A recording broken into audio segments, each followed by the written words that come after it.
Hello friends, this is the second part of a video series on Mikhail Bakhtin that I have made for the Udemy video course. But because I am discussing very important terms like polyphony, dialogism and heteroglossia in this video, I am adding this video in YouTube as well. Bakhtin was a very major Russian theorist who lived from 1895 to 1975, whose theoretical writings ran parallel to the development of literary theory in the West. He had many points of similarity with the Russian formalists, structuralists and post-structuralists, but he also was very different from them and is considered a unique figure in literary theory. So first, let me talk to you about polyphony. So now we have to talk about the term polyphony. Polyphony is originally a term from music. If you look up the dictionary, you will find that polyphony refers to different melodic lines played simultaneously to achieve a harmony.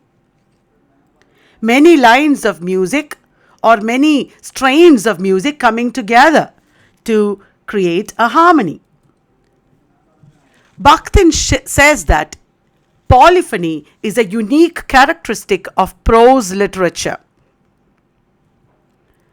In prose or in the novel, there can be several contesting voices at the same time. The voices of different characters, the different perspectives, all coexisting within a novel, representing a variety of ideological positions. These voices are all presenting different ideological positions independently in an unmerged manner, engaging equally in dialogue. They all exist separately. They do not voice the same opinion of the author. They all have their own opinions, their own experiences, their own perspectives, without authorial judgment or constraint. Again, imagine a family. In some families, the children will present the same views of the parents. They will speak in the same voice of the parents, the same style, the same opinions. In another family, the father, mother, children, everybody will have independent opinions, independent styles, independent perspectives. In the second family, you can say there is polyphony. All the separate voices are being heard independently, without authorial judgment or constraint, without the author controlling them. The voice of the author is also there, along with the voices of the other characters. The voice of the author is democratically alongside that of the other characters. The author is not dead. The author is also there, but the author is equal to the characters. In such a polyphonic novel, no single point of view is privileged. In such a novel, there is polyphony, many voicedness. A single point of view is not privileged. The tensions within the text that are created by these many voices are not resolved. Let there be conflict. Let there be tension. It is not resolved. The different elements within the text, you can say, are in a dialogic relationship. In a polyphonic novel, the different elements within the polyphonic text are in a dialogic relationship, rather than preferring a relationship of closure or finalizing. In a polyphonic novel, there will be unfinalizability. In a polyphonic novel, there is no closure. There is no finalizing. The novels of Dostoevsky or the plays of Shakespeare are examples for polyphony. The characters retain their separate voices in Shakespeare and Dostoevsky. They are not overarchingly controlled by the author. All the characters do not show Shakespeare's perspectives or Dostoevsky's perspectives. Whereas in Tolstoy, there is a final, conclusive nature to his writing and to his characterization.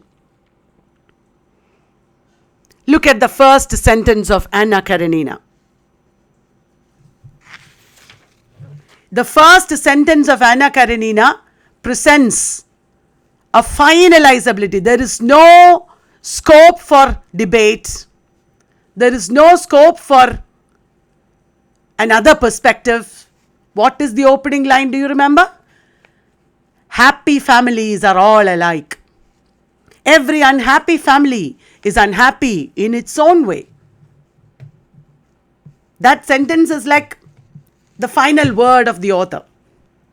Dostoevsky never writes like that. In Dostoevsky and in Shakespeare, for example, there is polyphony. Now, I have given a whole slide on polyphony in Dostoevsky. Bakhtin held that Dostoevsky is the creator of the polyphonic novel. Bakhtin believed that Dostoevsky created the polyphonic novel, though he later presented polyphony as a universal phenomenon. In the book Discourse in the Novel, Bakhtin presented polyphony as a universal phenomenon. It has always been there. In Rabelais also, there is polyphony. But as a technique, one seminal example, according to Bakhtin, is Dostoevsky's novels. Look at Bakhtin's own words. What unfolds in his works is not a multitude of characters and fates in a single objective world. What unfolds in Dostoevsky's works is not a multitude of characters and fates in a single objective world. A single authorial consciousness illuminates these characters. Not like that. Rather, what you see is a plurality of consciousnesses with equal rights and each with its own world. It is not a single world created by the author that you see in Dostoevsky. Every character creates his own world or her own world. These different worlds combine, but they are not merged in the unity of the event. All these different characters, they are different worlds. They coexist in Dostoevsky's novels. They are not merged. They don't lose their individuality. Dostoevsky's major heroes are, by the very nature of his creative design, not only objects of authorial discourse, but also subjects of their own directly signifying discourse. The characters in Dostoevsky are not objects created by the author. It is not like the author is the subject, he is the thinking person with perspectives, and the characters all are like objects that serve the authorial discourse. Not like that. In Dostoevsky, each character is a subject. Each character is thinking. Each character is a world in itself. Each character is a world in himself or herself. He does not confine the characters. Dostoevsky does not confine the characters and plot to the boundaries of the author. The author does not define the characters completely. The characters exist independently of the author. I am thinking of John Keats's negative capability. In John Keats's negative capability, the author should not try to solve everything and answer every question. The author should have the negative capability to be in uncertainties, mysteries, and doubts, without an irritable reaching after fact and reason. Like that, here also, in polyphony, the author should stand apart.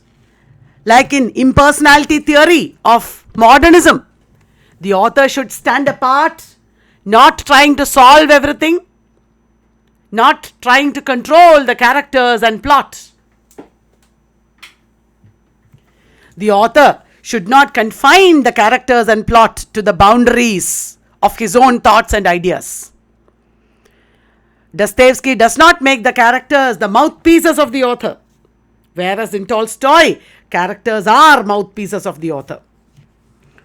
When the characters are mouthpieces of the author, that is called monologism. In Dostoevsky, there is polyphony and dialogism. Rather, Dostoevsky's function as author is to let the plural consciousnesses of the characters,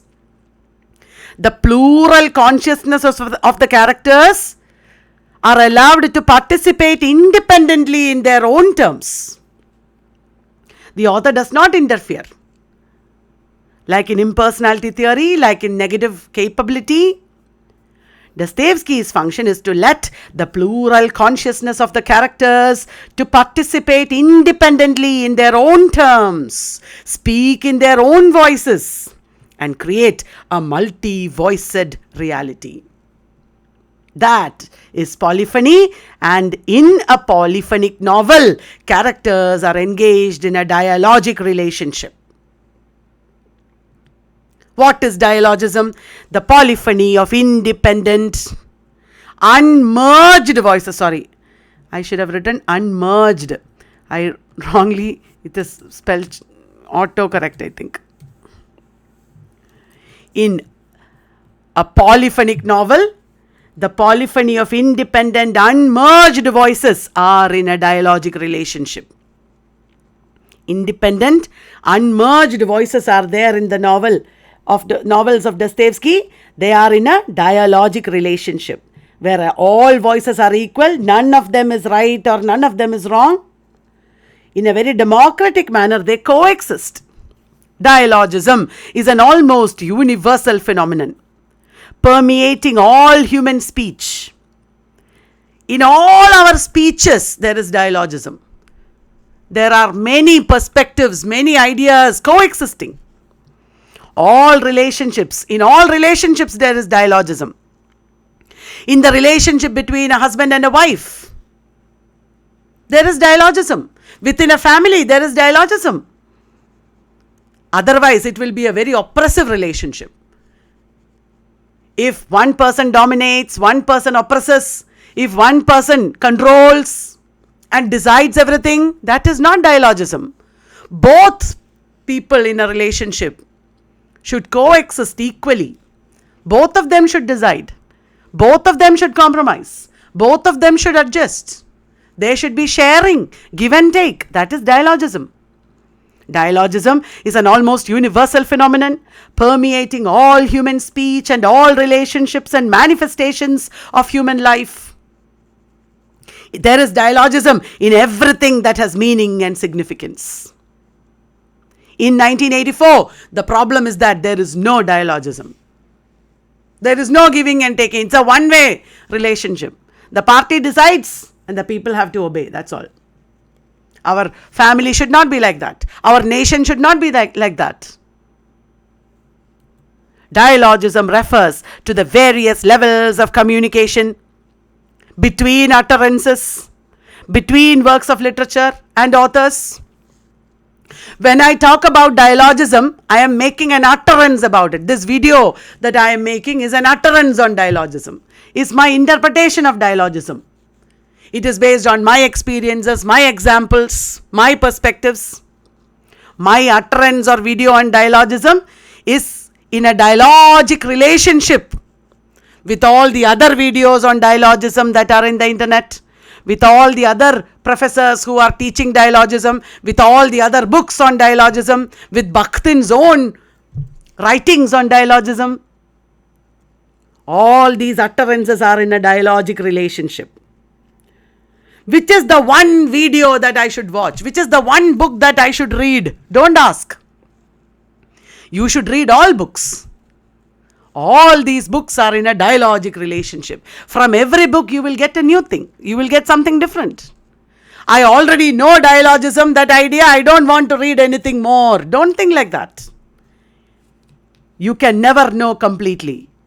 No discourse can be finalized. There is an unfinalizability in your knowledge also. You never finish studying. The more you read, the more videos you watch, The more you think about it, it is better, because all these utterances are in a dialogic relationship, giving rise to more and more shades of meaning. All works of literature, all authors are in a dialogic relationship. One author is not existing in isolation. Every author is inspired by other authors. He might quote from other authors. He might disagree with yet other authors. All these relationships can be called dialogic relationships, which inform or define the writing of one particular author. When you write a book review, it is not enough that you read that single book. Your book review is in a dialogic relationship with all the other readings that you have done, all the other books in that genre. It is in a dialogic relationship that everything exists. Did you understand? Not only is a text in a dialogic relationship, even your reading of the text also exists in a dialogic relationship. So, let us read what Bakhtin has written. Between the word and its object, between the word and the speaking subject, there exists an elastic environment of other alien words about the same subject. Let us take an example to understand this quotation. Let us take the book, Tess of the D'Urbervilles. The book is the word here. The book, Tess of the D'Urbervilles, has a relationship with its object, that is Victorian England. The book, Tess of the D'Urbervilles, has a relationship with Thomas Hardy.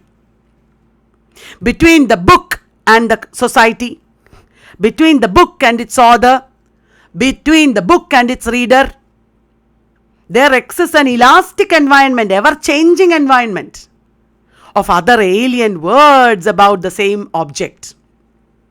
When you read Tess of the D'Urbervilles, you should also be reading Jude the Obscure, or Far from the Madding Crowd, or Oliver Twist, or Middlemarch, or Hamlet.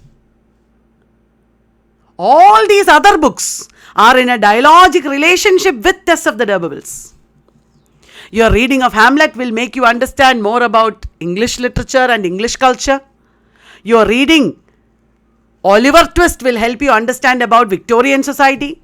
Your reading Jude the Obscure will help you understand about Hardy. Tess of the D'Urbervilles does not exist in isolation. The meaning of the text comes from its context, from the other worlds or words that exist within this word. This is the same as structuralism in a way. Structuralism also said a word does not exist in isolation. The meaning of a word is determined by its relationship with other words in the structure or system of language.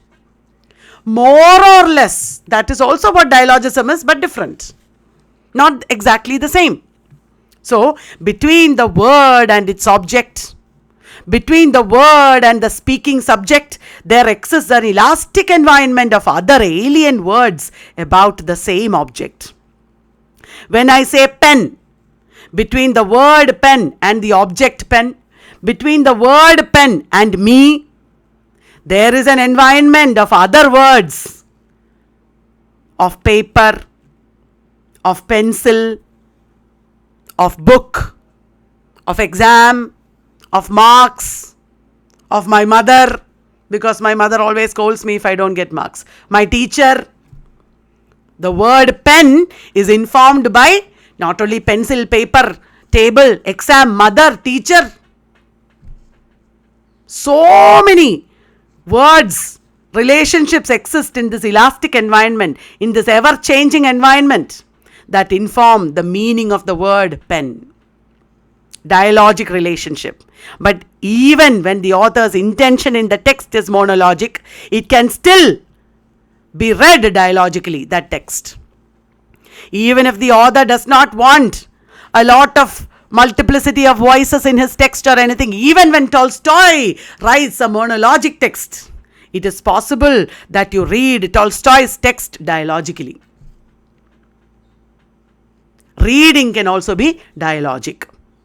Is that clear? Now, let us take Bakhtin's examples. Dialogism. Actually, Balzac and Hugo should also come here.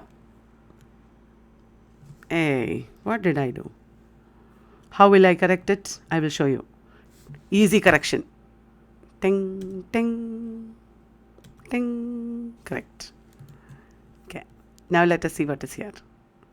One bullet is seen. We will do one thing. Format. No bullets. Corrected.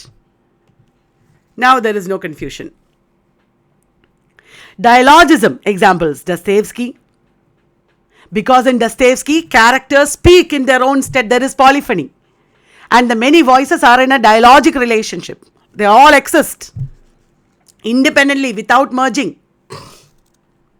Socratic dialogues are like that. Socrates sat and asked questions. There is no answer. There is no right and wrong. Everybody came and said whatever they wanted about the question that Socrates asked. In Socratic dialogues, question and its many answers all exist together. The author, the reader, everybody exists together in the same plane. Menippean satire is also like that. Rabelais and his world is a Menippean satire. Another word for Menippean satire is Varronian satire. Menippean satire or Varronian satire is usually a prose satire which is very long like a novel. And Menippean satire attacks not people but attitudes. Rather than attacking specific individuals, Menippean satire attacks attitudes. So, Dostoevsky's novel, Socratic dialogues, Menippean satire, medieval mystery plays. Other examples. The medieval mystery plays also presented a world where all characters and perspectives are all coexisting. In medieval mystery plays, of course, good and evil is there. Good is better than evil. But characters are all equal. Nobody dominates over the others. In Shakespeare, in Cervantes, in Voltaire, Diderot, Balzac, Hugo, Victor Hugo. In all these authors, please read extra about these authors. In all these authors, you can see that the author is not interfering too much. The author shows negative capability. There is some sort of impersonality. The author lets his characters speak for themselves. Whereas, in Tolstoy, there is monologism. Example for monologism is all systems of binary oppositions. In all systems of binary oppositions, one dominates over the others. But the problem is, even Bakhtin is creating a binary opposition here. Even Bakhtin creates a binary opposition here. That is the problem with the theory. And other example for monologism is all belief systems that locate absolute truths in a single institution. Like the state or God or Father. When you invest centrality to one institution, that belief system becomes monologic.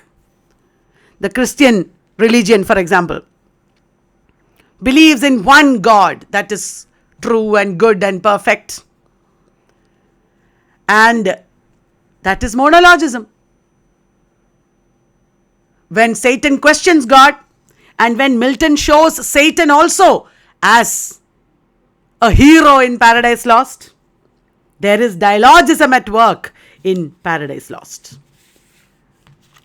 Did you understand? You should let Satan and man, Adam, Eve, everybody speak. Their voices should also be heard. Their perspectives should also be heard. Don't invest center in one place. So, what does it mean? Dialogism is related to post-structuralism. Dialogism is against one center. It is supportive of decentering. which is a Derridian idea. There are elements of structuralism and post-structuralism in Bakhtin. Did you understand? Now, the next term we have to talk about is heteroglossia. Hetero means not unified, not single, diversity. Glossia means language. It is a concept that Bakhtin developed in the essay Discourse in the Novel, which is an essay in the dialogic imagination. And heteroglossia can be translated as other languagedness, as against another term also that Bakhtin talked about, polyglossia. Polyglossia is many languagedness. Heteroglossia can be translated roughly as other languagedness. Now you are wondering what it means. Remember, when you speak one language, when you speak your vernacular language, my vernacular language is Malayalam. When I speak Malayalam, there is a very, what can I say, Bakhtin's term is spectral presence. There is a very indirect presence of Sanskrit, of Tamil, of English also in my Malayalam. In my one language, there are a lot of other languages also present. There are, to use a Derridian word, there are traces of Sanskrit because there are lots of words in Malayalam that are derived from Sanskrit. There are some words in Malayalam that are derived from Tamil. Some words have connections with English. So, my vernacular language is not one language. My vernacular language is connected with many other languages externally. My language Malayalam is in a dialogic relationship with Sanskrit and English and Tamil, etc. There might be some words from Dutch or Portuguese also in Malayalam. There might be some words from Urdu also in Malayalam. So, my single language is in a dialogic relationship with other languages. That is called polyglossia. Externally, my language has connections with other languages. However, even within my single language, Malayalam, when I speak Malayalam, even within that language, there are elements or what can be called languages that constitute my language. When I speak Malayalam, the region of Kerala where I come from, my class, my caste probably my gender, all that is seen. For example, to use a funny example, when I drive my car, I get angry. When my husband drives my car or his car, he also gets angry. The words that my husband uses in road rage are different from the words that I would use in road rage. When I get angry on the road, with my windows rolled up, I will get angry with other drivers. My husband also gets angry. The words that he uses will show his gender. And the words that I use are not so harsh. That shows my gender. Do you get me? Do you understand what I mean? I hope my husband will not watch this video. He will really be angry with me. So, I was just giving you an example to show how language that you speak will show your education, will show your region, it will show your gender even, it will show your class, it will show your caste, your age. Because there are expressions that only young people will say, old people will not use it. So, within a single language, there are elements that can be called internal languages that constitute the language. Let me give you another historical example. At first, there was Greek classical period.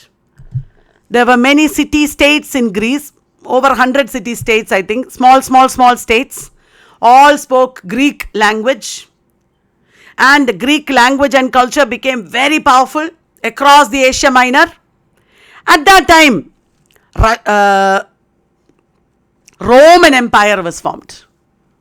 And Rome invaded even Greek city-states. Greece was also invaded by Rome.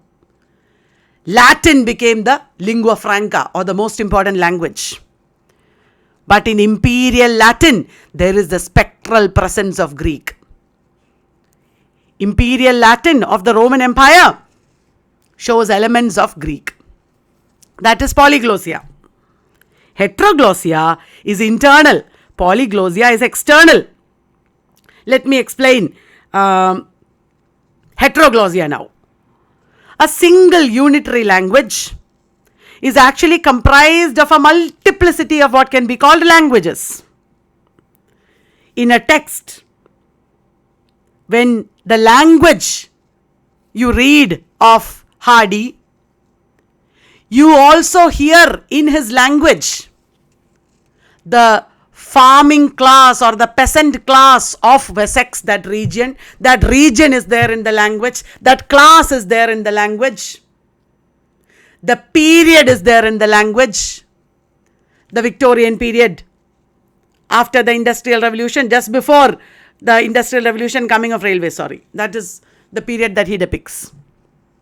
So, Hardy's language is English, but that one single unitary English is comprised of a multiplicity of languages interacting with and often ideologically competing with one another. That language of Hardy is dialogized from within the perspectives, the ideological positions, the class, etc. of the characters, divide the language internally into many different languages. Bakhtin said that this is the indispensable prerequisite for the novel as a genre. In the novel, the language used in the novel is not one monolithic, unified, unitary thing. Instead, the language of a novel is stratified. There are many layers. There are many layers to the language of the novel. That is the indispensable prerequisite of the novel. And these layers constitute what is called heteroglossia. For example, any national language can be broken down into social dialects, professional jargons, generic languages, languages of generations, and so on. Any language, for example, take French or Russian or Hindi. Hindi is not one language. There are hundreds of dialects in Hindi spoken by people across North India. Some dialects of Hindi are unintelligible to people from other parts of North India. Within Hindi language, there are professional jargons, language of generations, etc. The isolation or uniqueness of national languages. Hindi is one language, it is unique. English is one language, the language of the British. That is a myth. That English is one language that is unique and isolated from French or German is a myth. Because within English, there are many Englishes. The English of Wales or Ireland is different from the English of England. The English of some rural countrysides in England is very different from the English of London. The English of the white people in London is different from the English of the working classes in London or the immigrants in London. So, the isolation or uniqueness of national languages, which was an important element in European nationalism of the 19th century, is a myth. Now, what does that mean? European nationalism emerged across Europe after the French Revolution. At the end of the 18th century, there was French Revolution. After that, in all the European countries, there was the period of nationalism. And European nationalism was heavily based on languages. England or UK was proud of its own language, English. France was proud of its own language, French. The nation of France came to be understood as the nation of French speakers. Germany came to be understood as the nation of German speakers. It was only in the First World War period, after the First World War, that the boundaries of these nations became fixed. Before that, these nations were understood largely in terms of their national languages. At the time Bakhtin is writing, the national languages were determining the boundaries of European nations. And this idea of European nationalism was based on the idea that languages or national languages are pure, unique. Such an idea of language purity and language nationalism or linguistic nationalism was founded on the myth of the uniqueness of languages and cultures. French is a unique language. France has a unique culture, as different from German culture, as different from Italian culture. Those ideas existed in a very oppressive manner in the time of Bakhtin. Bakhtin's heteroglossia is diffusing or attacking the idea of European nationalism. Bakhtin's heteroglossia is an attack on the idea of linguistic purity. It is an attack on the idea of national languages. Did you understand? The isolation or uniqueness of national languages is a myth he is proving with this idea of heteroglossia. And what is dialogism? These various languages that stratify a single language. I told you, according to heteroglossia, within a single language there are many languages. The language of culture, the language of class, the language of region, etc. The various languages that stratify a single language, that form the different strata of the single language, are in dialogue with one another. When Hardy writes tests, English, the language he uses, English, is stratified into different elements based on class, region, time, etc., profession, etc. And all these different strata of the single language are in a dialogic relationship with one another. Is that clear? So, polyphony is when the stylistic elements of a text, such as characters or other elements, are in a dialogic relationship. Within a text, elements like characters are in a dialogic relationship. That is called polyphony. Heteroglossia is when the internal elements of a particular language, the internal languages or internal elements of a particular language itself are in a dialogic relationship. Now let me give you an example of heteroglossia in literature. A diversity of voices, styles of discourses, a diversity of points of view within a literary work, especially a novel, constitute heteroglossia. Polyphony is when these voices are in a dialogic relationship. The very fact that a novel is like a language which has internally different strata or different voices, that is called heteroglossia. When does heteroglossia happen?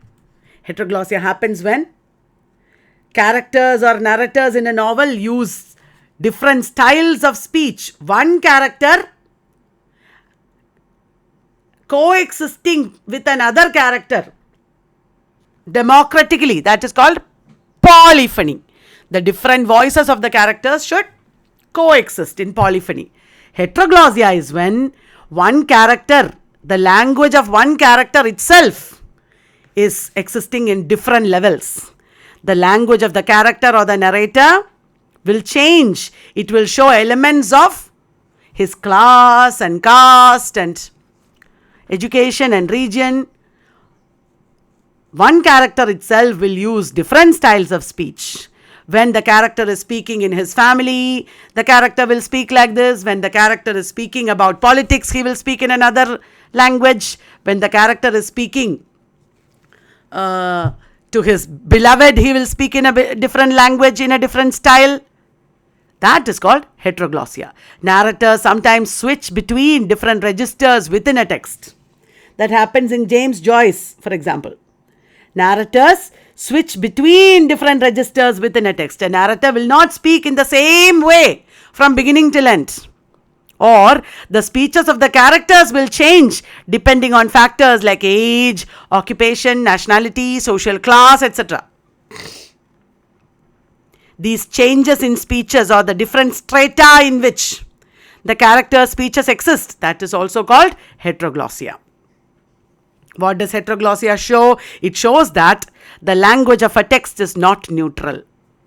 Heteroglossia shows that the language of a text is not neutral, and it shows certain qualities that are like other languages. One language will have certain qualities which are like other languages. One language will have extra linguistic elements such as perspective, ideological positioning, etc. These will remain as other languages.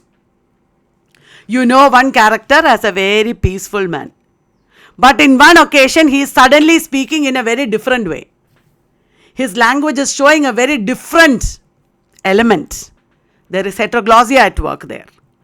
In other words, the meanings of a text are generated by the primacy of the context over the text. The character is not an independent entity. The text is not an independent entity. There are contextual elements that are at work in the text or the character. The context has primacy over the text. The character's situation or class or region or education, etc. For example, I think you can see this very clearly in Lady Chatterley's Lover. The language of Melors in Lady Chatterley's Lover can be used as an example for heteroglossia. Melors is deliberately speaking in a Yorkshire accent when he is Yorkshire, I think, Nottinghamshire. He is speaking in a local accent in Lady Chatterley's Lover. Actually, he can speak language in a different way. He used to speak language without so much accent. But in the novel, he is speaking in that accent deliberately because it shows his outcast social stature. He is the gamekeeper of the estate. So, Melors' language is characterized by heteroglossia in Lady Chatterley's Lover. I will explain this further. Bakhtin himself gives the example. You will clearly understand now. Bakhtin gives the example of an illiterate farmer. Suppose there is an illiterate farmer in a text. He speaks in church language to God. When he goes to church and speaks to God, he will speak in a Latinate church language. He speaks to his own family in their own dialect. He sings songs in another dialect. He puts on a high-class dialect when he gives a petition to the local government. The same farmer, in different situations, speaks in different languages. Even though all these languages are Russian or German or French or whatever, they are all one language, but within that language, all these different languages exist. This can happen in a novel also. This means individuality is not a monolithic, unchanging thing. Individuality is not a monolithic, unchanging thing. A character is composed of many languages emerging from diverse social contexts. Within the language of one character, there are diverse social contexts. Other examples are the comic parodic novels like those of Dickens. In Dickens also, you can see this very clearly. Our Bakhtin has given the example of Dickens. Bakhtin did a reading of Little Dorrit in Dialogic Imagination. Bakhtin read from Little Dorrit and showed how heteroglossia is at work in Little Dorrit. Language sometimes parodically present several strata or levels. All the language in Little Dorrit is English. The entire novel is written in English, but the language of Little Dorrit parodically presents several strata or levels. Language sometimes parodically presents characters and their language in novels like that of Dickens become a theatrical display of different elements of their identity and social diversity.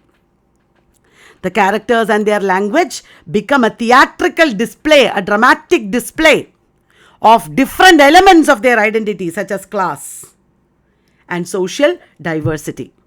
If you did not understand how that happens, don't worry. I have given the example here. I am going to discuss Little Dorrit. The protagonist in Little Dorrit is Amy. Female protagonist is Amy, called Little Dorrit. I'm not going into the whole story. We will just focus on this character. She is the youngest daughter of William Dorrit. William Dorrit has been imprisoned in the debtors' prison in Marshalsea for over 20 years. William Dorrit has been imprisoned in the debtors' prison in Marshalsea for over 20 years. And Amy, or Little Dorrit, was born in prison, and her mother died when she was just 8 years old. Amy has an elder sister, Fanny. Fanny was born outside the prison, and Fanny wants to be in high society. She eventually marries a high society man also. Now I am going to show you a little passage from Little Dorrit. Fanny is meeting Amy. Fanny is pretentious. She is wanting to be upper class. She was not born in the prison, so she looks down upon Amy because Amy was born in the prison. In the passage I am showing you, you can see how the bourgeois values of Fanny or the middle class pretensions of Fanny are conveyed by Dickens through the language of the novel. Dickens never says that Fanny has middle class pretensions, but in the way Dickens uses language, you can see Fanny's middle class pretensions. Fanny is very condescending towards Amy. Fanny is feeling very superior to Amy, and Dickens shows this through his choice of words and expressions. Let me read out. Fanny was pretty and conscious, rather flaunting, and the condescension with which she put aside the superiority of her charms and of her worldly experience and addressed her sister on almost equal terms had a vast deal of family in it. Amy says, "I am interested, Fanny, and concerned in anything that concerns you." Fanny replies, "So you are, so you are. You are the best of Amy's." You are only an Amy, that means low class. You are nowhere compared to me. Among all the Amy's born in prison, among all the low class Amy's, you are the best. But you will never be a Fanny. Did you understand? You are the best of Amy's. If I am ever a little provoking, I'm sure you'll consider what a thing it is to occupy my position. Fanny is telling Amy, I am so superior to you. I am in such a high position. To occupy my position, I will have to be condescending. I will have to be provoking to you sometimes. Like that she speaks. Little Dorrit mildly looked at the speaker. Because she is speechless. Not only because she is surprised at this pretension of Fanny, but also she is powerless. She is not supposed to speak. Did not interrupt Fanny. Fanny took out her handkerchief and rather angrily wiped her eyes. I was not born where you were, you know, Amy. I was born outside the prison. I'm so far above you. And perhaps that makes a difference. You are so low born. I am so high born, even though we are sisters and born in the same family. Oh my God. Dickens is so brilliant. Look at how, without saying that Fanny is pretentious, without saying that Fanny has middle class pretensions, how cleverly Dickens brings out in this passage the pretensions of Fanny. This passage is an example of heteroglossia and shows how the single language English as used by Dickens contains within it the language of social class. Within that English, there is the language of social class. Within that English, there is the language of Victorianism. Within that English, there is the language of femininity. And so on and so forth. Using one language, Dickens brings out several languages. Is that clear? Isn't it wonderful? I think after that brilliant expose to Dickens's heteroglossia, we might need a break. I will continue in another video.